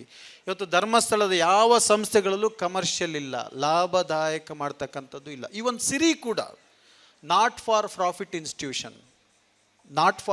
ಇನ್ಸ್ಟಿಟ್ಯೂಷನ್, ಸೆಕ್ಷನ್ 8 ಇದೆ, ಅದರಲ್ಲಿ ನೋಂದಾವಣೆ ಮಾಡಿದ್ದಾರೆ. ಯಾಕಂದ್ರೆ ಧರ್ಮಸ್ಥಳ ದಾನದ ಕ್ಷೇತ್ರ. ಇವತ್ತು ಗ್ರಾಮಾಭಿವೃದ್ಧಿ ಯೋಜನೆ ಇರ್ಬೋದು, ಯಾವುದೇ ಪೂಜ್ಯರ ಸಂಸ್ಥೆಗಳಿರ್ಬೋದು, ಅದರ ಯಾವುದೇ ಆದಾಯ ಬಂದರೆ, ಇವತ್ತು ಗ್ರಾಮಾಭಿವೃದ್ಧಿ ಯೋಜನೆ ಈ ಸೇವೆ ಸಲ್ಲಿಸಲಿಕ್ಕೆ ಬ್ಯಾಂಕ್ ನಮಗೆ ಸರ್ವಿಸ್ ಚಾರ್ಜನ್ನು ಕೊಡುತ್ತೆ. ಆ ಬ್ಯಾಂಕ್ನ ಸರ್ವಿಸ್ ಚಾರ್ಜಲ್ಲಿ ಇವತ್ತು ನಮ್ಮ 42,000 ಕಾರ್ಯಕರ್ತರಿಗೆ ಸಂಬಳ ಕೊಡ್ತಕ್ಕಂಥದ್ದು, 12,500 ಗ್ರಾಹಕ ಸೇವಾ ಕೇಂದ್ರಗಳ ನಿರ್ವಹಣೆ ಮಾಡ್ತಕ್ಕಂಥ ಬಹಳ ಎಲ್ಲ ವೆಚ್ಚಗಳನ್ನು ನೋಡ್ತಕ್ಕಂಥದ್ದು. ಈ ವೆಚ್ಚಗಳನ್ನು ನೋಡಿಕೊಂಡು, ಬ್ಯಾಂಕುಗಳು ಕೊಟ್ಟಿರ್ತಕ್ಕಂಥ ಸರ್ವಿಸ್ ಚಾರ್ಜಲ್ಲಿ ವೆಚ್ಚವನ್ನು ನೋಡಿಕೊಂಡು ಏನಾದರೂ ಉಳಿದ್ರೆ ಆ ಉಳಿದ ಮೊತ್ತ ಯಾವುದೇ ಕಾರಣಕ್ಕೂ ಸಂಸ್ಥೆಯನ್ನು ಸ್ಥಾಪಿಸಿದವರಿಗಾಗಲಿ, ಅಧ್ಯಕ್ಷರಿಗಾಗಲಿ, ಟ್ರಸ್ಟಿಗಳಿಗಾಗಲಿ ಹೋಗಬಾರದು ಅನ್ನುವ ಕಾಯ್ದೆ charitable trust, Indian trust act ಪ್ರಕಾರ. ಅದೇ ಕಾಯ್ದೆಯಲ್ಲಿ, ಆ ಕಠಿಣ ಕಾಯ್ದೆಯಲ್ಲಿ ಉದ್ದೇಶಪೂರ್ವಕವಾಗಿ ಪೂಜ್ಯರು ಗ್ರಾಮಾಭಿವೃದ್ಧಿಯನ್ನು ಯೋಜನೆಯನ್ನು ನೋಂದಣಿ ಮಾಡಿದ್ದಾರೆ. ಯಾಕಂದರೆ ಯಾವುದೇ ಕಾರಣಕ್ಕೂ ಅದರಿಂದ ₹1 ಧರ್ಮಸ್ಥಳಕ್ಕೆ ಬರಬಾರ್ದು, ಒಳಗೆ ಬರಬಾರ್ದು. ಇನ್ನೂ ವಿಶೇಷ ಏನಂದರೆ, ಪ್ರತಿ ವರ್ಷ ಪೂಜ್ಯರು ನಮ್ಮ ಯೋಜನೆ, ಗ್ರಾಮಾಭಿವೃದ್ಧಿ ಯೋಜನೆಗೆ ₹25 ಕೋಟಿ ಅವ್ರು ದಾನ ಮಾಡ್ತಾರೆ. ನೋಡಿ, ಒಂದು ಕಡೆ ಲಕ್ಷಾಂತರ ಜನರಿಗೆ ಗ್ಯಾರಂಟಿ ನಿಂತಿರೋದು, ಬ್ಯಾಂಕಿಂದ ಬಡವರಿಗೆ ಸಾಲ ಕೊಡಿ, ಅವ್ರು ಬಡವರು, ಆದರೆ ಅವ್ರಲ್ಲಿ ಪ್ರಾಮಾಣಿಕತೆ ಇದೆ. ನಾನು ನಿಮಗೆ ಗ್ಯಾರಂಟಿ ನಿಲ್ತೇನೆ. ಅಣ್ಣ ತಮ್ಮಂಗೆ ಇವತ್ತು ಗ್ಯಾರಂಟಿ ನಿಲ್ಲೋದಿಲ್ಲ. ಎರಡನೇ ಏನಂದರೆ ಚಾರಿಟೇಬಲ್ ಟ್ರಸ್ಟ್, ಅದ್ರಲ್ಲಿ ಏನಾರು ಆದಾಯ ಬಂದರೆ ಯಾವುದೇ ಕಾರಣಕ್ಕೂ ನಮಗೆ ಬರಬಾರ್ದು, ಅದನ್ನು ಸಮಾಜಕ್ಕೆ ವಿನಿಯೋಗಿಸ್ಬೇಕು. ಅದರಲ್ಲಿ ಹೇಳುತ್ತೆ ಆ ಟ್ರಸ್ಟಲ್ಲಿ ಏನಾದರೂ ಸರ್ಪ್ಲಸ್, ಟ್ರಸ್ಟ್ ಆ್ಯಕ್ಟಲ್ಲಿ ಲಾಭ ಅನ್ನೋದು ಬಳಕೆ ಮಾಡಲಿಕ್ಕಿಲ್ಲ, ಮಿಗತೆ ಅನ್ನೋದು ಬಳಕೆ ಮಾಡಬೇಕು. ಏನಾದರೂ ಸರ್ಪ್ಲಸ್ ಉಳಿದ್ರೆ, ಮಿಗತೆ ಉಳಿದ್ರೆ ಅದನ್ನು ಪುನಃ ಸಮಾಜಕ್ಕೆ ಕೊಡಬೇಕು. ಸಂಸ್ಥೆಯ ಸುಸ್ಥಿರತೆಯನ್ನು ಕಾಯ್ದುಕೊಂಡು ಸಮಾಜಕ್ಕೆ ಪುನಃ ಕೊಡಬೇಕು, ಅದು ಟ್ರಸ್ಟ್ ಆ್ಯಕ್ಟ್. ಪ್ಲಸ್ ಸಮಾಜಕ್ಕೆ ನೀವು ಕೊಡಿ, ಕಡಿಮೆ ಆದರೆ ನಾನು ನಿಮಗೆ ಪುನಃ ಕೊಡ್ತೇನೆ. ಎಷ್ಟು? ₹25 ಕೋಟಿ ಪ್ರತಿ ವರ್ಷ ದಾನ ಮಾಡೋದು. ಇವತ್ತು ಅನೇಕ ಕಾರ್ಯಕ್ರಮಗಳನ್ನ ಸರ್ ಹೇಳಿದರು, ಸಂಪತ್ ಸಾಮ್ರಾಜ್ಯ ಸರ್. ಇವತ್ತು ಯೋಜನೆಯ ನೀವು ಪಟ್ಟಿ ನೋಡಿದರೆ ಹೇಳ್ತಾ ಹೋಗ್ಬೋದು. ಇವತ್ತು ಜ್ಞಾನದೀಪ, ಸುಜ್ಞಾನ ನಿಧಿ, ನಮ್ಮೂರು ನಮ್ಮ ಕೆರೆ, ಶುದ್ಧ ಗಂಗಾ, ರುದ್ರಭೂಮಿ, ಶಾಲೆಗಳಿಗೆ ನಿರ್ಮಾಣ ಮಾಡ್ತಕ್ಕಂಥದ್ದು, ಜನಮಂಗಳ ಹೇಳ್ತಾ ಹೋಗ್ಬೋದು ನಾನು. ಆದರೆ 2 ಕಾರ್ಯಕ್ರಮದ ಹೇಳ್ತೇನೆ ನಾನು, ಟೈಮ್ ಇಲ್ಲ. ನಾವು ಈ ವರ್ಷ ಎಷ್ಟು ಬಡ ಮಕ್ಕಳಿಗೆ ಸ್ಕಾಲರ್ಶಿಪ್ ಕೊಡ್ತಾ ಇದ್ದೇವೆ. 60,000 ಬಡ ಮಕ್ಕಳು ಪ್ರತಿ ತಿಂಗಳು ಸ್ಕಾಲರ್ಶಿಪ್ ತಗೊಳ್ತಾರೆ ಮೇಡಮ್. 60,000, ತಾವು ಪ್ರೊಫೆಸರ್ ಇದ್ದೀರಿ. 60,000 ಬಡ ಮಕ್ಕಳು ಪ್ರತಿ ತಿಂಗಳು ಸ್ಕಾಲರ್ಶಿಪ್ ತಗೊಳ್ತಾರೆ. ಈ ಒಂದು ಕಾರ್ಯಕ್ರಮಕ್ಕೆ ಪೂಜ್ಯರು ಎಷ್ಟು ಬಜೆಟ್ ಇಟ್ಟಿದ್ದಾರೆ ಅಂದರೆ ₹45 ಕೋಟಿ ಇಟ್ಟಿದ್ದಾರೆ. 20,000 ನಿರ್ಗತಿಕರು, 20,000 ನಿರ್ಗತಿಕರನ್ನು ಇವತ್ತು ರಾಜ್ಯದಲ್ಲಿ ಯಾರೂ ನೋಡೋರಿಲ್ಲ. ಅವರಿಗೆ ಪ್ರತಿ ತಿಂಗಳು ಮಾಸಾಶನ ಹೋಗುತ್ತೆ, 1,000ದಿಂದ 3,000ವರೆಗೆ ಹೋಗುತ್ತೆ. 20,000 ನಿರ್ಗತಿಕರು ಪ್ರತಿ ತಿಂಗಳು ಮಾಸಾಶನ ಪಡಿತಿದ್ದಾರೆ, ₹15 ಕೋಟಿ. ಈ 2 ಕಾರ್ಯಕ್ರಮಕ್ಕೆ ಪೂಜ್ಯರು ವಿನಿಯೋಗಿಸ್ತಕ್ಕಂಥದ್ದು ₹60 ಕೋಟಿ. ಉಳಿದ ಕಾರ್ಯಕ್ರಮಕ್ಕೆ ನೀವು ಲೆಕ್ಕ ಹಾಕ್ಕೊಳ್ಳಿ. ಈ ಸರಿ 1,030 ಟೀಚರನ್ನು ನಾವು ನೇಮಕ ಮಾಡಿದ್ದೇವೆ. ಕರ್ನಾಟಕ ರಾಜ್ಯ ಸರ್ಕಾರ ಬಿಟ್ಟರೆ ಹೈಯೆಸ್ಟ್ ಟೀಚರ್ಸನ್ನು ನೇಮಕ ಮಾಡೋದು ಗ್ರಾಮಾಭಿವೃದ್ಧಿ ಯೋಜನೆ. 1,030 ಟೀಚರ್ಸನ್ನು ಇವತ್ತು ನಾವು ನೇಮಕ ಮಾಡಿ, ಈ ವರ್ಷ ನೇಮಕ ಮಾಡಿದ್ದೇವೆ. ಎಲ್ಲಿಗಂದ್ರೆ ಒಂದು ಟೀಚರ್ನು SDMಗೆ ಕೊಟ್ಟಿಲ್ಲ, ಕೊಡೋದು ಇಲ್ಲ. ಎಲ್ಲಿ ಕೊಟ್ಟಿದ್ದೀವಿ ಅಂದರೆ, ಯಾವ್ಯಾವ ಹಳ್ಳಿ ಶಾಲೆಗಳಲ್ಲಿ ಮೇಡಮ್ 1 ಟೀಚರ್ ಇದ್ದಾರೋ ಅಲ್ಲಿಗೆ ಯೋಜನೆಯಿಂದ 1 ಟೀಚರ್ ಅಡಿಷನಲ್. ಸರ್ ಇಲ್ಲಿ ಯಾವ ಶಾಲೆ ಇದೆ? ಇಲ್ಲಿ ಸುತ್ತಮುತ್ತಲಿನ ಒಂದು 2-3 ಶಾಲೆಗಳಿಗೆ ಕೊಟ್ಟು, ಇದೇ ಶಾಲೆ ನೋಡಿ, ಹೆಮ್ಮೆಯ ಶಾಲೆ ಇದು. ಭಾಳ ಹೆಮ್ಮೆ ಆಗುತ್ತೆ ನಮಗೆ. ಈ ಶಾಲೆ ನಿಲ್ಲಕ್ಕೆ ನನಗೆ ಹೆಮ್ಮೆ ಆಗುತ್ತೆ. ಈ ಶಾಲೆಗೆ 1 ಟೀಚರ್. ಎಷ್ಟು? 1,030 ಟೀಚರ್ನ ಈ ವರ್ಷ ನಾವು ರಿಕ್ರೂಟ್ ಮಾಡಿ ಕೊಟ್ಟಿರ್ತಕ್ಕಂಥದ್ದು. 72,000 ಬೆಂಚ್ ಡೆಸ್ಕನ್ನು ಕೊಟ್ಟಿರ್ತಕ್ಕಂಥದ್ದು. ಮಕ್ಕಳು ನೆಲದಲ್ಲಿ ಕುಳಿತುಕೊಳ್ಬಾರ್ದು. ಬೆಂಚ್ ಡೆಸ್ಕ್ ಎಷ್ಟು? 72,000. ಒಂದೊಂದು ಬೆಂಚ್ ಡೆಸ್ಕು 10,000 ಮೌಲ್ಯದ್ದು. ಇವತ್ತು 6,500 ಪ್ರಾಥಮಿಕ ಶಾಲೆಗಳ ಕಟ್ಟಡ ನಿರ್ಮಾಣಕ್ಕೆ ಧನ ಸಹಾಯ ಆಗಿರ್ತಕ್ಕ. 1,000 ಅಂಗನವಾಡಿ. ನಾನು ಹೇಳಲಿಕ್ಕೆ ಹೋಗೋದಿಲ್ಲ, ಇನ್ನು ತುಂಬ ನಂಬರ್ಸ್ ಇದೆ. ಇವತ್ತು ಯಾವ ರೀತಿ ಪೂಜ್ಯರು ಒಂದು ಸಂಸ್ಥೆ, ಒಂದು ಧೀಮಂತ ಚಿಂತನೆ, ಒಂದು ಕಡೆ 55 ಲಕ್ಷ ಬಡವರಿಗೆ ನೇರವಾಗಿ ಬ್ಯಾಂಕಿನಿಂದ ಆರ್ಥಿಕ ಸಾಲ ಸೌಲಭ್ಯ ಕೊಡ್ತಕ್ಕಂಥ, ಅದರಿಂದ ಲಕ್ಷಾಂತರ ಸ್ವಉದ್ಯೋಗಗಳು, ಲಕ್ಷಾಂತರ ಬಡವರಿಗೆ ಮನೆಗಳು, ಕೃಷಿ, ಮದುವೆ, ವಿದ್ಯಾಭ್ಯಾಸಗಳು. ಇನ್ನೊಂದು ಕಡೆ ಅದು ಚಾರಿಟಿ ಆ್ಯಕ್ಟಿವಿಟಿಗಳು, ಸಮಾಜ, ಸಮುದಾಯ ಒಳ್ಳೆಯ ಸಾತ್ವಿಕತೆಯಲ್ಲಿ ಹೋಗಬೇಕು. ಅವುಗಳಿಗೆ ಬೇಕಾದ ಕಾರ್ಯಕ್ರಮಗಳು, ಅದು ಸಾಂಸ್ಕೃತಿಕವಾಗಿರ್ಬೋದು. ಅಮ್ಮನವರ ಜ್ಞಾನ ವಿಕಾಸದ ಬಗ್ಗೆ ಮಾಡಿದರೆ ನನಗಿನ್ನೂ ಅರ್ಧ ದಿನ ಬೇಕಾಗುತ್ತೆ. ಇಂತಹ ಸತ್ಯನಾರಾಯಣ ಪೂಜೆಗಳು, ಧಾರ್ಮಿಕ ಪ್ರವಚನಗಳು, ಸಾತ್ವಿಕವಾಗಿ ಹೋಗ್ಬೇಕಂತ ಮಧ್ಯವರ್ಜನ ಶಿಬಿರಗಳು, ಶೌರ್ಯ ಬಹಳ ದೊಡ್ಡ ಕಾರ್ಯಕ್ರಮ. ಯುವಕರ ಪಡೆ ಇಡೀ ಸಮಾಜಕ್ಕೆ ರಕ್ಷಣೆಗೆ ನಿಲ್ಲಿ, ಒಳ್ಳೆಯ ಹವ್ಯಾಸಗಳನ್ನು ಬೆಳೆಸ್ಕೊಳ್ಳಿಕ್ಕೆ ಪ್ರೇರಣೆ ನೀಡ್ತಕ್ಕಂಥದ್ದು. ಇವತ್ತು ವಿದ್ಯಾರ್ಥಿಗಳಿಗೆ ನಾವು ಕೊಡ್ತಕ್ಕಂಥ ಮಾರ್ಗದರ್ಶನಗಳು, ಈ ಎಲ್ಲ ಕಾರ್ಯಕ್ರಮಗಳು ಕೇವಲ ಒಂದು ಚಿಂತನೆ. ಇವತ್ತು ಒಂದು ಚಿಂತನೆ, ಗ್ರಾಮಾಭಿವೃದ್ಧಿ ಯೋಜನೆ ಒಂದು ಚಿಂತನೆಯಿಂದ 2 ಕೋಟಿ ಬಡವರಿಗೆ ಇವತ್ತು ಕಲ್ಪವೃಕ್ಷವಾಗಿದೆ. ಆ ಎಲ್ಲ ಕಲ್ಪವೃಕ್ಷದ ಪಾಲುದಾರ ಬಂಧುಗಳು ನೀವನ್ನೋದು ನಮಗೆ ಹೆಮ್ಮೆ ಆಗಿದೆ. ನಿಮ್ಮಿಂದಾಗಿ ಇವತ್ತು ಗ್ರಾಮಾಭಿವೃದ್ಧಿ ಯೋಜನೆ ಅಂತಾರಾಷ್ಟ್ರೀಯ ಮಟ್ಟದಲ್ಲಿ ಖ್ಯಾತಿಯನ್ನು ಪಡೆದಿದೆ. ಸರ್ಕಾರಗಳು ನಮ್ಮ ಜೊತೆ ಪಾಲುದಾರರಾಗಿದ್ದರೆ ಇನ್ನಷ್ಟು ನಿಮ್ಮ ಸೇವೆಯನ್ನು ಮಾಡಲಿಕ್ಕೆ ನಮ್ಮ ಎಲ್ಲ ಸೇವಾಕರ್ತರು, ಬಹಳಷ್ಟು ದುಡಿಯುವ ಸೇವಾಕರ್ತರಿದ್ದಾರೆ. ಇಲ್ಲಿ ನಮ್ಮ ರಾಜ್ಯಾದ್ಯಂತ ಸೇವಾಕರ್ತರಿದ್ದಾರೆ. ಇನ್ನೂ ಕೂಡ ಗ್ರಾಮಾಭಿವೃದ್ಧಿ ಯೋಜನೆಯ ಸೇವೆಗಳು ಇನ್ನೂ ಉತ್ತುಂಗಕ್ಕೇರಲಿ ಅಂತ ಪ್ರಾರ್ಥಿಸ್ತಾ